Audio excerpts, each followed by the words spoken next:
अस्सलामुअलैकुम वरहमतुल्लाहि वबरकातुहू। आज की इस वीडियो में हम ओव्यूलेशन के बारे में स्टडी करेंगे, उससे रिलेटेड कुछ बेसिक पॉइंट्स जानेंगे और फिर उसकी होल प्रोसेस को समझने की कोशिश करेंगे। तो इसकी डेफिनेशन के साथ स्टार्ट करते हैं कि it is a rupture of Graafian follicle and release of ओवा, दैट इज सेकेंडरी oocyte। ठीक है, it occurs on 14th day in a normal menstrual cycle of 28 days. अगर किसी वुमेन का 28 डेज का साइकिल है और अगर वो रेगुलर है तो ओवुलेशन उस पर 14th डे पर होता है। Occurs 24 to 36 hours after LH onset. LH onset अगर हो गया तो उसके 24 से 36 आवर्स के बाद ओवुलेशन होता है, और अगर LH सर्ज हो तो उसके 10 घंटे के बाद ओवुलेशन होता है। एक नॉर्मल वुमेन का मेंस्ट्रुअल साइकिल है वो कितने दिन का होता है? तो नॉर्मल वुमेन का जो मेंस्ट्रुअल साइकिल होता है वो 21 डेज से 35 डेज के बीच में होता है। अगर 21 डेज से कम हुआ तो उसे पैथोलॉजी कंसिडर किया जाता है, और अगर 35 डेज से ज़्यादा हुआ तो उसे एबनॉर्मलिटी कंसिडर किया जाता है। अब जो एक मेंस्ट्रुअल साइकिल होता है उसमें 2 फेजेस होते हैं, follicular phase and uterine phase. ठीक है, यूट्राइन फेज को हम ल्यूटियल फेज भी बोल सकते हैं। तो अब ये जानने की बहुत ज़रूरत है कि जो ल्यूटियल फेज होता है वो 14 डेज का होता है और ये कांस्टेंट होता है। ठीक है, और फॉलिकुलर फेज ये कांस्टेंट नहीं होता है, ये मेंस्ट्रुअल साइकिल पे डिपेंड होता है। अगर किसी का साइकिल 21 डेज का है तो उसके हिसाब से फॉलिकुलर डेज कम होंगे, और अगर किसी का 35 डेज का है तो उसके हिसाब से ये फॉलिकुलर फेज थोड़े ज़्यादा होंगे, लेकिन ल्यूटियल फेज कांस्टेंट होता है। जैसे कि अगर किसी वुमेन का साइकिल 21 डेज का है तो ओवुलेशन कौन से डे पे होगा? तो 21 डेज में से हमको पता है कि ल्यूटियल फेज 14 डे का होता है और वो कांस्टेंट होता है, तो हम इसमें से 14th डे माइनस कर देंगे तो हमें मिल जाएगा 7th डे। तो एक हम प्रेडिक्शन कर सकते हैं कि 7th डे पे ओवुलेशन होगा, लेकिन अगर साइकिल रेगुलर है तो ही ओवुलेशन 7th डे पर होगा। अगर साइकिल इरेगुलर है तो ओवुलेशन प्रेडिक्ट नहीं किया जा सकता, थोड़ा मुश्किल है। इसी तरह अगर साइकिल 35 डेज का है तो उसमें ओवुलेशन 21th डे पे होगा। अब ओवा कैसे बनता है, ओके, ओवुलेशन कैसे होता है, ये सारी प्रोसेस को हम डिटेल में जानेंगे। तो ये जो है, ये जो बनने का प्रोसेस है फॉलिकल्स का, ये जब बच्चा एक वूम में होता है माँ के, तभी ये प्रोसेस चालू हो जाता है, जिसे हम प्रीनेटल डेवलपमेंट कहते हैं। तो समझो कि अबाउट 4th वीक ये जो योग सैक है, ठीक है, ये योग सैक है, इसकी वॉल्स पे प्राइमरी जर्म सेल्स अपीयर होते हैं, और ये प्राइमरी जर्म सेल्स ये ट्रैवल करके ये डेवलपिंग फीमेल गोनाड्स, जैसे मतलब ओवरी, उस पर जाते हैं। अब सारे चेंजेस उसी डेवलपिंग फीमेल गोनाड्स में होंगे, और वो कैसे होंगे, क्या होंगे, इसके बारे में हम पढ़ेंगे। तो ये प्राइमरी जर्म सेल्स है, अब ये ओवरी में पहुंच गए हैं। ठीक है, अब ओवरीज में उसके अंदर क्या क्या चेंजेस हो रहे हैं इसके बारे में हम पढ़ेंगे। तो प्राइमरी जर्म सेल्स ये माइटोटिकली वहाँ पे डिवाइड होंगे, लेकिन क्या होता है कि माइटोसिस में पहले प्राइमरी जर्म सेल ये अपने आप को रेप्लिकेट करेंगे और फिर उसके बाद डिवाइड होंगे। तो प्राइमरी जर्म सेल अपने आप को रेप्लिकेट करेंगे, ये 1 था तो 1 से 2 हुआ, और अब माइटोटिकली डिवाइड करेंगे। तो माइटोसिस में ये डिवाइड हुआ, ये 2 डॉटर सेल्स, और ये डिवाइड हुआ तो ये 2 डॉटर सेल्स, मतलब एक प्राइमरी जर्म सेल से 4 डॉटर सेल्स हमको मिलेंगे। तो ये एक प्राइमरी जर्म सेल जब माइटोटिकली डिवाइड हुआ तो ये हमको 4, इसको ऊगोनियम अब हम कहेंगे, ये एक सिंगल को ऊगोनियम कहेंगे, और कलेक्टिवली हम उसको ऊगोनिया कहेंगे। तो ये 4 ऊगोनियम मिले या फिर एक ऊगोनिया मिला। ठीक है, अब ये इसके सराउंडिंग में फ्लैट एपिथेलियल सेल्स आ जाते हैं, और ये एपिथेलियल सेल्स कहाँ से आते हैं? ओवरीज की जर्मिनल एपिथेलियम से। ठीक है, अब ये जो ऊगोनिया है वो वापस माइटोटिकली डिवाइड करेगा और बहुत सारे ऊगोनिया बनाएगा। एक प्राइमरी जर्म सेल से हमको एक ऊगोनिया मिला। ठीक है, अब एक ऊगोनिया और डिवाइड होगा और ऊगोनिया बनाएगा। इसी तरह बहुत सारे प्राइमरी जर्म सेल्स होंगे तो बहुत सारा ऊगोनिया बनेगा, और वो बहुत सारे ऊगोनिया और बहुत सारे ऊगोनिया को डिवाइड करके बनाएंगे। अब क्या होता है, अब हम वापस सिंगल पे आ जाते हैं कि एक प्राइमरी जर्म सेल जब डिवाइड हुआ तो एक ऊगोनिया बना, सिंगल को ऊगोनियम बोलते हैं। तो उसमें से सडनली एक ऊगोनियम क्या होगा कि वो एनलार्ज होना चालू हो जाएगा, बाकी के जो 3 हैं वो डिजेनरेट हो जाएंगे।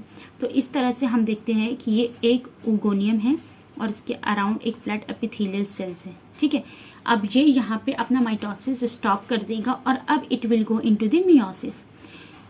अब इस ओगोनियम को हम ओगोनियम नहीं कहेंगे, इसको हम प्राइमरी oocyte कहेंगे, और which is covered by flat epithelial cells. ठीक है, अब primary oocyte with flat epithelial cells is known as primordial cell या फिर प्राइमोर्डियल फॉलिकल। अब यहाँ पे क्या हुआ कि प्राइमरी जर्म सेल्स थे तो उन्होंने ओगोनिया बनाए, और बहुत सारे प्राइमरी सेल्स ने बहुत सारे ओगोनिया बनाए, और बहुत सारे ओगोनिया वापस माइटोटिकली डिवाइड करके बहुत सारे ओगोनिया बनाते हैं। इसमें से क्या होता है कि बहुत सारे ओगोनिया डिजेनरेट हो जाते हैं, और कुछ ओगोनिया जो बचते हैं उसमें से एक एक ओगोनियम, हर ओगोनिया में से एक ओगोनियम मैच्योर होगा और बाकी के डिजेनरेट हो जाते हैं, तो हमें प्राइमोर्डियल फॉलिकल मिल जाता है। तो अब हमारे पास सिर्फ प्राइमोर्डियल फॉलिकल है, अब हमारे पास ना प्राइमरी जर्म सेल है, ना प्राइमरी जर्म सेल होंगे, ना ओगोनिया बनेगा। ठीक है, अब हमारे पास उनका पूरा डिवाइड होने के बाद जो बचा है वो हमारे पास है, तो मतलब हमारे पास अब सिर्फ प्राइमोर्डियल फॉलिकल है। अब ये प्राइमोर्डियल फॉलिकल मियोसिस में जाते हैं, और मियोसिस 1 में जाकर ये प्रोफेज 1 की डिप्लोटिन स्टेज में अरेस्ट हो जाते हैं। ठीक है, तो अब प्राइमरी oocyte था, ये मियोसिस 1 में गया और प्रोफेज 1 की डिप्लोटिन स्टेज में अरेस्ट हो गया। ठीक है, अब ये जानने की ज़रूरत है कि जैसे कि अभी हमारे पास प्राइमोर्डियल फॉलिकल बचे हैं, अब हमारे पास प्राइमरी जर्म सेल्स नहीं बचे, तो ये प्राइमोर्डियल फॉलिकल कितने होंगे, पैदाइश से पहले कितने रहते हैं, पैदाइश के वक्त कितने रहते हैं, और प्यूबर्टी के वक्त कितने रहते हैं। तो जब अराउंड 5th मंथ तक पहुंचता है तो ये प्राइमोर्डियल सेल्स 7 मिलियन हो जाते हैं। ठीक है, जब बच्ची का बर्थ होता है, एक फीमेल का बर्थ होता है, ठीक है, तो उस वक्त ये 2 मिलियन होते हैं, और जब वो बेबी गर्ल प्यूबर्टी को पहुंचती है तो उसकी ओवरीज में प्राइमोर्डियल सेल डीजेनरेट होकर सिर्फ 40,000 प्राइमोर्डियल सेल्स बचते हैं। ठीक है, और इन 40,000 प्राइमोर्डियल सेल्स में से हर मंथ एक फीमेल ओवरी में 15 से 20 प्राइमोर्डियल फॉलिकल बनते हैं, बढ़ते हैं। ठीक है, ये सारे प्रोसेस को हम आगे डिटेल में समझेंगे। ये देखो, ये है पोस्ट प्यूबर्टी, प्यूबर्टी के बाद जो चेंजेस होते हैं, मतलब एक फीमेल जब प्यूबर्टी पे पहुंचती है तो उसके बाद ये क्या क्या चेंजेस होते हैं उसकी ओवरीज में। अब जो प्राइमोर्डियल फॉलिकल जो बचा था, जो हमने देखा कि वो प्रीनेटल लाइफ में ही बन चुका है। ठीक है, एक फीमेल का जब बर्थ होता है तो 2 मिलियन बचते हैं, और प्यूबर्टी तक पहुंचने तक उसके पास 40,000 ही प्राइमोर्डियल फॉलिकल बचते हैं। अब उसके ओवरीज में क्या क्या चेंजेस होते हैं, ठीक है, प्यूबर्टी पे पहुंचने के बाद। तो ये जो प्राइमोर्डियल फॉलिकल है, ठीक है, तो 15 से 20 प्राइमोर्डियल फॉलिकल एक साथ ग्रो होना स्टार्ट होते हैं। ये अभी भी अरेस्ट है प्रोफेज मियोसिस 1 के प्रोफेज 1 के डिप्लोटिन स्टेज में। इसके पास आसपास कनेक्टिव टिश्यू होते हैं, और ये कनेक्टिव टिश्यू कहाँ से आते हैं, ये ओवेरियन स्ट्रोमा बोल सकते हो कि जब ओवरी रहती है, सारे चेंजेस ओवरी में हो रहे हैं, तो ओवरिन का जो स्ट्रोमा है तो ये कनेक्टिव टिश्यू वही है। ठीक है, तो अब क्या होगा कि ये जो फ्लैट एपिथेलियल सेल्स है ये थोड़ा मॉडिफाई होकर क्यूबॉइडल सेल्स में बन जाते हैं। ठीक है, तो अब इन्हें, जैसे कि ये प्राइमोर्डियल फॉलिकल था, primary oocyte with flat epithelial cells, तो हमने प्राइमोर्डियल फॉलिकल कहा, लेकिन जैसे ही flat epithelial cells cuboidal cells में चेंज हो जाते हैं तो अब हम इसे प्राइमरी फॉलिकल कहेंगे। अब जो FSH है, मतलब फॉलिकल स्टिमुलेटिंग हार्मोन, अब ये एक्ट करेगा प्राइमरी फॉलिकल पे। फॉलिकुलर स्टिमुलेटिंग हार्मोन कभी भी प्राइमोर्डियल फॉलिकल पर काम नहीं करता। कुछ लोकल सब्सटेंसेस होते हैं जो प्राइमोर्डियल फॉलिकल को प्राइमरी फॉलिकल में कन्वर्ट करते हैं, और फिर FSH प्राइमरी फॉलिकल से सेकेंडरी फॉलिकल बनाता है। तो जो हाइपोथैलेमस होता है, हाइपोथैलेमस में एक आर्क्वेट न्यूक्लियस होता है, यहाँ से गोनाडोट्रोपिन रिलीजिंग हार्मोन सिक्रीट होता है। ये वेसल्स के जरिए एंटीरियर पिट्यूटरी में आता है, एंटीरियर पिट्यूटरी में आके पिट्यूटरी सेल्स को स्टिमुलेट करता है, जिसकी वजह से वो FSH बहुत ज़्यादा मिकदार में और LH थोड़े से क्वांटिटी में सिक्रेट करते हैं। पहले हम FSH क्या करता है उसके बारे में पढ़ेंगे और फिर LH के बारे में पढ़ेंगे। तो जब FSH वो सिक्रेट करता है तो FSH acts on primary follicle sales, और फिर वो उसको जो क्यूबॉइडल सेल्स हैं ये FSH की वजह से डबल लेयर मल्टी लेयर बन जाते हैं। तो ये डबल लेयर हो गया, मतलब मल्टी लेयर हो गया। तो अब हम इन सेल्स को ग्रैन्युलोसा सेल्स कहेंगे। ठीक है, ये ग्रैन्युलोसा सेल्स है और इसके अंदर ये primary oocyte as it is है। अब क्या होता है कि ये जो प्राइमरी oocyte है वो आउटवर्ड ग्लाइकोप्रोटीन सिक्रीट करेगी और ग्रैन्युलोसा सेल्स वो इनवर्ड ग्लाइकोप्रोटीन सिक्रीट करेंगे। तो क्या होता है कि इससे एक थिक मेम्ब्रेन ग्लाइकोप्रोटीन की ग्रैन्युलोसा सेल्स और प्राइमरी ओसाइट्स के बीच में बन जाती है और इसी मेम्ब्रेन को जोना पेलुसिडा कहा जाता है। इसके आसपास जो कनेक्टिव टिश्यू है, अब आप लोग सोच रहे होंगे इसका क्या काम है, तो इसके आसपास जो ओवेरियन में मौजूद जो स्ट्रोमा है या कनेक्टिव टिश्यू थे, तो वो अपने आप को अरेंज करने लगेंगे ग्रैन्युलोसा सेल्स के आसपास कुछ इस तरह से। ठीक है, तो ये जो सेल्स है जो अपने आप को अरेंज करने की कोशिश कर रहे हैं कनेक्टिव टिश्यू का जो बना है, तो इन्हें हम थीका सेल्स कहते हैं या थीका फॉलिकुलाई कहते हैं। ठीक है, तो ये जो सेल्स है कनेक्टिव टिश्यू के, तो ये सेल्स अपने आप को कुछ इस तरह अरेंज कर लेते हैं, इनवर्ड एंड आउटवर्ड। तो जो सेल्स इनवर्ड प्रेजेंट है, जो अंदर की तरफ जो सेल्स प्रेजेंट है, ये उन्हें थीका इंटरना, और बाहर की तरफ जो सेल्स प्रेजेंट है उन्हें थीका एक्सटर्ना कहते हैं। उसी के साथ ये ग्रैन्युलोसा सेल्स है, ये जोना पेलुसिडा है और ये प्राइमरी ओसाइट है। अब क्या होता है कि ये जो ग्रैन्युलोसा सेल्स हैं वो फ्लूइड सिक्रीट करने लगते हैं। फ्लूइड सिक्रीट करने की वजह से क्या होता है कि ये जो सेल्स जब फ्लूइड सिक्रीट करने लगते हैं तो ये दोनों लेयर्स, ग्रैन्युलोसा के दोनों लेयर के बीच में एक कैविटी बन जाती है कुछ इस तरह से। ठीक है, दोनों लेयर्स के बीच में एक कैविटी बन जाती है कुछ इस तरह से। इसका जो इनर लेयर है वो जोना पेलुसिडा के साथ रहता है, जबकि उसका जो आउटर लेयर है वो कुछ इस तरह से अपने आप को अरेंज कर लेता है, और इनके बीच में जो कैविटी बनती है फ्लूइड से भरी पड़ी, उसको एंट्रम कहते हैं। ठीक है, अब जैसे कि मैंने आपको कहा था कि एलएच के बारे में हम बाद में पढ़ेंगे, तो जो एलएच है वो स्मॉल क्वांटिटी में जो रिलीज हुआ है उसका क्या काम है, तो उसका बहुत ज़्यादा इंपॉर्टेंट रोल होता है। एलएच जो है, जो थीका सेल्स है, थीका एक्सटर्ना है, उसका काम है प्रोटेक्शन प्रोवाइड करना। थीका इंटरना पे एलएच के जो एलएच के रिसेप्टर्स होते हैं, तो एलएच जब इंटरना पर बाइंड करता है तो वो एंड्रोजन लाइक सब्सटेंस टेस्टोस्टेरॉन को प्रोड्यूस करता है। ठीक है, फिर ये टेस्टोस्टेरॉन ये ग्रैन्युलोसा सेल्स में थीका सेल्स स्पेशली इंटरना, ये ग्रैन्युलोसा सेल्स में जाते हैं। ग्रैन्युलोसा सेल्स में एलएच और एफएसएच दोनों रिसेप्टर्स मौजूद होते हैं, तो ये ग्रैन्युलोसा सेल्स में जाते हैं और ग्रैन्युलोसा सेल्स में ये एस्ट्रोजन में कन्वर्ट होते हैं। अब आप लोग ये सोच रहे होंगे कि थीका सेल्स में ही एंड्रोजन एस्ट्रोजन में कन्वर्ट क्यों नहीं हुआ, इसलिए क्योंकि थीका सेल्स के अंदर एंजाइम प्रेजेंट नहीं होता है जो एंड्रोजन को एस्ट्रोजन में कन्वर्ट कर सके। जब ये ग्रैन्युलोसा सेल्स में जाते हैं एंड्रोजन, तो ग्रैन्युलोसा सेल्स में एक एंजाइम होता है जिसे हम एरोमेटेज एंजाइम कहते हैं, उसके ज़रिए ये ग्रैन्युलोसा सेल्स एंड्रोजन को एस्ट्रोजन में कन्वर्ट करते हैं। ठीक है, और इस पूरे स्ट्रक्चर को जब उसमें एंट्रम डेवलप हो गया है, एक में मतलब अच्छा खासा कैविटी बन गया है, फ्लूइड एक्यूमुलेशन हो चुका है, तो इसे हम सेकेंडरी फॉलिकल कहेंगे।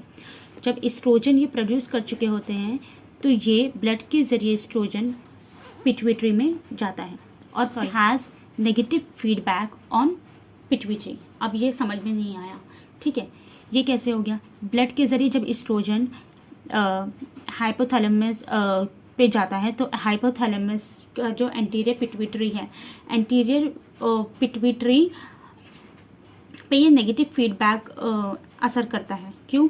क्योंकि जब ये एस्ट्रोजन एंटीरियर पिट्यूटरी पर जाता है तो उन्हें एंटीरियर पिट्यूटरी को समझ आ जाता है कि जो उन्होंने एफएसएच भेजा था उससे फॉलिकल मैच्योर हुए हैं, और उसका प्रूफ है एस्ट्रोजन। ठीक है, उसका प्रूफ है एस्ट्रोजन, क्योंकि एस्ट्रोजन तभी सिक्रेट होगा जब फॉलिकल्स मैच्योर होना शुरू होंगे, तो एस्ट्रोजन उसका प्रूफ है। अब ये क्या सोचते हैं कि अब एफएसएच का कोई काम नहीं है क्योंकि फॉलिकल्स मैच्योर हो रहे हैं, तो ये एफएसएच को सप्रेस कर देंगे। अगर एक हार्मोन की वजह से दूसरा हार्मोन सप्रेस होता है तो मतलब इसे हम कहते हैं कि नेगेटिव फीडबैक। एंटीरियर पिट्यूटरी क्या करता है कि एफएसएच को सप्रेस कर देता है, मतलब अब वो उसे नहीं भेजने वाला, एफएसएच को नहीं भेजने वाला।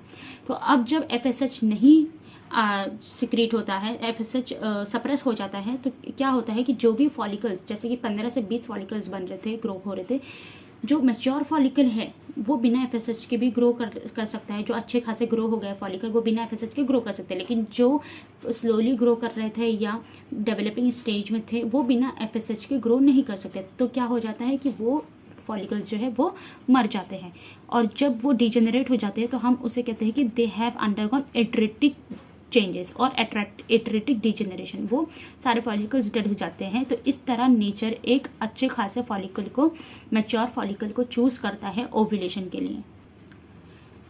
ठीक है, now follicles which can be grown without FSH secrets massive amount of estrogen. अब समझो कि बहुत जो फॉलिकल्स थे वो सब डिजेनरेट हो गए हैं, सिर्फ एक ही फॉलिकल बचा है जो बिना एफएसएच के ग्रो कर सकता है, और वो ग्रो कर रहा है। तो अब जैसे जैसे वो अपने आप को डेवलप करता जाएगा वो massive amount of estrogen secrete करता जाएगा, और ये मैसिव अमाउंट ऑफ एस्ट्रोजन का सिक्रेशन सिर्फ मैच्योर फॉलिकल ही कर सकता है। तो अब ये जब massive amount of estrogen secrete करेगा तो that estrogen will have positive feedback on anterior pituitary. अब ये समझ में नहीं आ रहा है कि पहले तो नेगेटिव फीडबैक कर रहा था फिर अब पॉजिटिव फीडबैक कर रहा था। सी, नेगेटिव फीडबैक इसलिए कर रहा था कि जब ग्रैन्युलोसा फॉलिकल डेवलप होना स्टार्ट हुए तो थीका सेल्स उसके अराउंड में बनी, तो थीका सेल्स ने एंड्रोजन बनाना शुरू करी और फिर ग्रैन्युलोसा सेल्स उसको एस्ट्रोजन में कन्वर्ट करता गया, तो एस्ट्रोजन सिक्रेट हुआ। अब ये उन्होंने प्रूव दे दिया कि हाँ फॉलिकल्स मैच्योर हो रहे हैं इसलिए एस्ट्रोजन डेवलप हुआ है, तो उन्होंने क्या किया कि अब ज़रूरत नहीं है फॉलिकल्स को और मैच्योर होने की, एक फॉलिकल ऑलरेडी मैच्योर हो चुका है, तो बाकी की जो फॉलिकल्स थे वो डेड हो गए। अब क्या होता है कि वो फॉलिकल जो मैच्योर हुआ था वो और ज़्यादा अपने आप को डेवलप करता है और ज़्यादा मैच्योर हो जाता है, और वो ज़्यादा क्वांटिटी में, ठीक है, ज़्यादा क्वांटिटी में एस्ट्रोजन को सिक्रेट करने लगता है। और अब एस्ट्रोजन अराउंड ओव्यूलेशन के कम से कम 24 से 48 आवर्स के पहले, मतलब अगर ओव्यूलेशन किसी फीमेल का 28 डेज का साइकिल है तो उसमें 14 डे पे अगर ओव्यूलेशन होता है तो उसके 2 दिन पहले, ठीक है, 2 दिन पहले एस्ट्रोजन का एकदम हाई हो जाएगा, मैसिव सिक्रेशन होगा। और ओव्यूलेशन के जो 2 दिन पहले एस्ट्रोजन इतना मैसिव हो जाता है कि वो पिट्यूटरी पर पॉजिटिव फीडबैक के जैसा असर करता है। अब क्या होता है कि पॉजिटिव फीडबैक क्यों बोला, क्योंकि जब एस्ट्रोजन मैसिव हो जाता है, और ये जो मैसिवनेस है मतलब एस्ट्रोजन कांस्टेंट रहना चाहिए 2 दिन के लिए, मतलब 48 आवर्स तक जब एस्ट्रोजन का मैसिव सिक्रेशन होता है वो एकदम कांस्टेंट रहना चाहिए, उतना ही ज़्यादा तादाद में सिक्रेट होना चाहिए, तभी वो पॉजिटिव फीडबैक करेगा एंटीरियर पिट्यूटरी पे। और इसका कुछ लगभग वैल्यू बताया जाता है कि 200 पिकोग्राम के आसपास जब एस्ट्रोजन सिक्रेट होता है तब वो एंटीरियर पिट्यूटरी पे पॉजिटिवली फीडबैक करता है और एंटीरियर पिट्यूटरी को मैसिव अमाउंट में एलएच को सिक्रेट करने के लिए मजबूर करता है। तो क्या होता है कि जब एस्ट्रोजन बहुत ज़्यादा पीक लेवल पे होता है तो it causes increase of FSH, ठीक है, in less quantity and massive increase in LH hormone, okay, जिसको हम एलएच सर्ज कहते हैं, ठीक है। अगर एलएच हार्मोन सिक्रेट हुआ तो उसके 24 से 36 आवर्स के बाद वो होता है ओव्यूलेशन, लेकिन अगर एलएच सर्ज हुआ, बहुत एलएच का क्वांटिटी बहुत ज़्यादा बढ़ गया है, जैसे उसको भी टाइम लगता है ना धीरे धीरे बढ़ने को, तो जब एलएच सर्ज होता है मतलब एलएच बहुत ज़्यादा क्वांटिटी में बढ़ गया है तो उसके 10 घंटे के बाद हम ऐसा बोल सकते हैं कि ओव्यूलेशन होगा। अब ये जब एलएच सर्ज हुआ है तो अब ये क्या काम करेगा, ये सबसे पहले क्या करेगा कि जो मियोसिस 1 को रिज्यूम करेगा, जो ठीक है, तो जो ये समझे कि फॉलिकल है, ठीक है, ये मियोसिस 1 में अरेस्ट हो गया था, ये प्राइमरी oocyte है जो कि मियोसिस 1 में अरेस्ट हो गया था। तो अब सबसे जब एलएच सर्ज होता है तो ये सबसे पहले क्या करेगा, ये प्राइमरी oocyte के पास आएगा और इसका मियोसिस 1 रिज्यूम कर देगा। तो ये मियोसिस 1 कंप्लीट करके मियोसिस 1 कंप्लीट करेगा, सी, ठीक है। तो ये प्राइमरी oocyte था, ये मियोसिस 1 कंप्लीट करेगा तो एक पोलर बॉडी और एक लार्ज साइटोप्लाज्म का सेल बनाएगा जिसे हम सेकेंडरी oocyte बोलते हैं, ठीक है। तो अब इसने मियोसिस 1 कंप्लीट करके सेकेंडरी oocyte बनाया, ठीक है, और एक पोलर बॉडी बनाया। अब ये सेकेंडरी oocyte जो है वो मियोसिस 2 में जाएगा, लेकिन मियोसिस 2 में मेटाफेज स्टेज में अरेस्ट हो जाएगा, और ये अपना मियोसिस 2 तभी कंप्लीट करेगा जब स्पर्म का एक्रोसोमल रिएक्शन ओवा से होता है, उससे पहले ये मियोसिस 2 कंप्लीट नहीं करेगा। ठीक है, सबसे पहले एलएच का काम क्या हुआ कि इसने मियोसिस 1 रिज्यूम करवाया और प्राइमरी oocyte से सेकेंडरी oocyte बनाया। अब इस स्टेज पे हम कह सकते हैं कि this follicle is a mature Graafian follicle. ठीक है, मैच्योर फॉलिकल और ग्राफियन फॉलिकल। ठीक है, जिसमें ये प्राइमरी oocyte है, ये प्राइमरी पोलर बॉडी है, सॉरी ये सेकेंडरी oocyte है, ये प्राइमरी पोलर बॉडी है।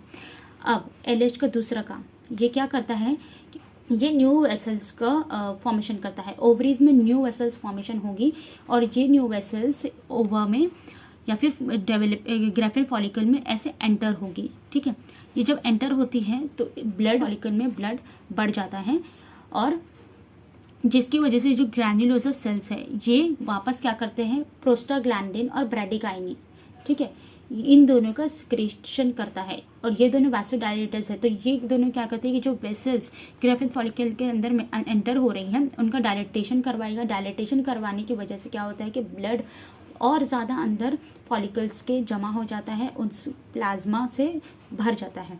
ठीक है, ब्लड प्लाज्मा से फॉलिकल भर जाता है और स्वेलअप और मैच्योर हो जाता है।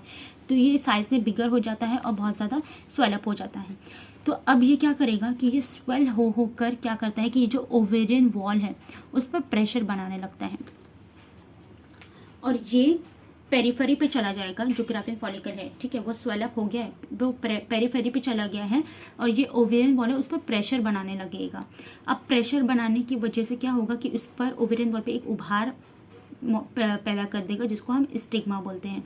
ठीक है, यहाँ पे जितनी भी कैपिलरीज है ये ग्राफियन फॉलिकल के प्रेशर बनाने की वजह से ये सब कैपिलरीज दब जाएंगी, जिसकी वजह से ये जो एरिया है ये एवैस्कुलर हो जाएगा। ठीक है, जबकि जो फॉलिकुलर एरिया है जो अंदर वो वैस्कुलर हो जाएगा। क्यों? क्योंकि यहाँ पे जो वेसल्स है उनका डायलिटेशन हो गया है और डायलिटेशन होने की वजह से ये पूरा स्वेलअप हो गया है और वैस्कुलर हो गया है। ठीक है, अब क्या होगा कि अब इसे रप्चर कराना होगा, ओवेरियन वॉल को रप्चर कराना होगा, वीक करना होगा, इसको रप्चर कराना होगा, तभी ये सेकेंडरी oocyte या फिर ये ओवा बाहर आ सकते हैं। तो अब क्या होता है कि एलएच का तीसरा काम, ठीक है, तीसरा काम वो क्या कराता है कि प्लाज्मिनोजन को एक्टिवेट करेगा। जब प्लाज्मिनोजन को एक्टिवेट करेगा तो प्लाज्मिनोजन से प्लाज्मिन बनाएगा। ठीक है, प्लाज्मिन क्या है? ये एक प्रोटियोलाइटिक एंजाइम है। ये एक प्रोटियोलाइटिक एंजाइम है जो कि फॉलिकुलर सेल्स यानी ग्रैन्युलोसा सेल्स को ब्रेक करेगा। दूसरा क्या करेगा कि ये कोलेजिनेज को एक्टिवेट करेगा। कोलेजिनेज क्या करेगा? जो भी कनेक्टिव टिश्यू से बनी हुई लेयर्स होंगी, जैसे कि ओवरी की जो लेयर है वो भी कनेक्टिव टिश्यू से बनी हुई है और थीका सेल्स है वो भी कनेक्टिव टिश्यू से बने हुए हैं, तो उन सेल्स को ब्रेक करेगा। तो अब क्या होगा कि ये जो प्लाज्मिन है प्रोटियोलाइटिक एंजाइम, ये क्या करेगा? ग्रैन्युलोसा की लेयर्स को ब्रेक करेगा और थीका सेल्स और ओवेरियन के लेयर को वीक करके रप्चर करवाएगा। कौन? कोलाजिनेज एंजाइम। ठीक है, अब क्या होता है कि ये रप्चर जब हो गया है, फॉलिकल रप्चर हो गया है, ओवेरियन वॉल टूट चुकी है, कमज़ोर हो चुकी है, टूट चुकी है, तो ये पूरा फ्लूइड के साथ ये जो पूरा स्ट्रक्चर है granulosa cell, single granulosa cell की layer, zona pellucida, secondary oocyte, primary, ठीक है, पोलर बॉडी, तो ये पूरा स्ट्रक्चर फ्लूइड के साथ ओवेरियन वॉल के बाहर आएगा और बाहर फिर यहाँ पे फिम्ब्रिय होगा। ठीक है, तो फिम्ब्रिय ये जब ऐसे बाहर आएगा, ठीक है, ये पूरा ओवम ऐसे बाहर आएगा तो ये फिम्ब्रियल एंड इसे कैप्चर कर लेगा और इसे फैलोपियन ट्यूब में ले जाएगा। ठीक है, तो चलो वो बात की बात है। तो जब ये ओवा ऐसा बाहर आ जाता है, इसी प्रोसेस को हम कहते हैं कि ओव्यूलेशन, मतलब rupture of Graafian follicle and release of ओवा और सेकेंडरी oocyte। यहाँ पे सेकेंडरी oocyte रिलीज हुआ है, उसे हम ओव्यूलेशन कहते हैं। ठीक है, अभी जो ग्रैन्युलोसा सेल्स है इसके सराउंडिंग में, तो ये अपने आप को एक क्राउन लाइक स्ट्रक्चर में अरेंज कर लेगा जिसे हम कोरोना रेडियाटा कहते हैं। और बाकी अब ये सारी लेयर्स, ठीक है, अब ये सारी लेयर्स बची हुई है, तो अब ये सारी लेयर्स का क्या होगा? ये सारी जो लेयर्स है वो कोलैप्स कर जाएंगी, स्वेलअप होंगी। एलएच हार्मोन की वजह से ही क्या होगा? इसके अंदर फैट्स ग्लोब्यूल्स अक्यूमुलेट होना शुरू करेंगे। फैट, ग्लोब्यूल्स, कोलेस्ट्रॉल, ठीक है, ये सब एक्यूमुलेट होना शुरू करेंगे और ये एक येलो सेल बॉडी स्ट्रक्चर बन जाएगा, ठीक है। तो इसी येलो सेल बॉडी स्ट्रक्चर को कॉर्पस ल्यूटियम कहते हैं। कॉर्पस का मतलब होता है बॉडी और ल्यूटियम मतलब येलो, तो इसे येलो बॉडी इसी नाम से रखा गया है क्योंकि फैट एक्यूमुलेशन और कोलेस्ट्रॉल एक्यूमुलेशन की वजह से ये पूरा येलो कलर का स्ट्रक्चर दिखने लगता है, कुछ इस तरह से येलो हो जाता है, तो इसे हम कॉर्पस ल्यूटियम कहते हैं, ठीक है। अगर प्रेगनेंसी अकर होती है तो ये रिटेन कर जाता है, लेकिन अगर प्रेगनेंसी अकर नहीं हुई तो ये जो कॉर्पस ल्यूटियम है इसमें फाइब्रोब्लास्ट, न्यूट्रोफिल्स ये सब आ जाते हैं और ये स्कार लाइक टिश्यू बन जाता है जिसे हम कॉर्पस एल्बिकन्स कहते हैं। अच्छा, अभी इसे आप इसी तरह से आपको लिखना है। अगर आपको ये 5 मार्क्स के लिए पूछता है तो इसका छोटा सा आप डायग्राम बना सकते हैं और ये पूरा प्रोसेस आप लिख सकते हैं। 15 मार्क्स में भी आप यही पूरा लिखेंगे तो आपको पूरे मार्क्स मिल जाएंगे, ठीक है। तो अब प्रोसेस ऑफ ओव्यूलेशन, इसका पूरा फ्लो चार्ट अब आपको समझ में अच्छे से आएगा। तो movement of Graafian follicle to periphery, ठीक है, ग्राफिन फॉलिकल पहले ओवरी के किनारे पर जाता है, फिर एलएच के अंदर formation of new blood vessels ovary में होती हैं, ठीक है, एलएच की वजह से न्यू ब्लड वेसल्स ओवरी में फॉर्म होती हैं, ठीक है। अब protrusion of blood vessels into follicular wall, क्या होता है कि वो जो ब्लड वेसल्स है वो फॉलिकुलर वॉल में प्रोट्रूट करती है। प्रोट्रूट जब कर देती है तो उसके बाद क्या होता है कि जो ग्रैन्युलर सेल्स से प्रोस्टाग्लैंडिन और ब्रैडिकाइनिन ये सिक्रीट होता है, जिसकी वजह से ब्लड वेसल्स डायलेट होते हैं और increase blood flow to the follicle, ठीक है, increase blood flow to the हो जाता है, ठीक है। उसके बाद क्या होता है कि leakage of plasma into follicle, जब बहुत ज़्यादा ब्लड फ्लो बढ़ जाएगा तो प्लाज्मा का लीकेज होने लगेगा फॉलिकल में, जिसकी वजह से फॉलिकल स्वेल अप हो जाते हैं। अब क्या हुआ, फॉलिकल स्वेल अप हो गए तो अब protrusion of follicle against ovarian capsule, जैसे कि मैंने बताया कि ये ओवेरियन कैप्सूल है, ठीक है, तो ये फॉलिकल है, तो ये स्वेल अप होने के बाद ओवेरियन फॉलिकल के अगेंस्ट प्रेशर बनाएंगे और एक उभार क्रिएट करेंगे जिसे हम स्टिग्मा बोलते हैं। तो formation of stigma in ovarian capsule, ovarian capsule में एक उभार प्रेजेंट हो गई जिसको हम स्टिग्मा कहते हैं। अब उसे रप्चर करवाना है तो क्या होगा, एलएच का तीसरा काम, वो प्रोटियोलाइटिक एंजाइम को एक्टिवेट करेगा और प्रोटियोलाइटिक एंजाइम जब एक्टिवेट हो जाते हैं तो वो 2 काम करेगा, weakening and rupture of follicular capsule, follicular capsule यानी कि ग्रैन्युलोजा जो सेल्स हैं, ग्रैन्युलोजा की जो वॉल है तो उसको वो वीक करेगा और उसको तोड़ देगा। उसके साथ साथ degeneration of stigma, ovarian capsule में जो उभार बना था उसको भी डीजेनरेट कर देगा।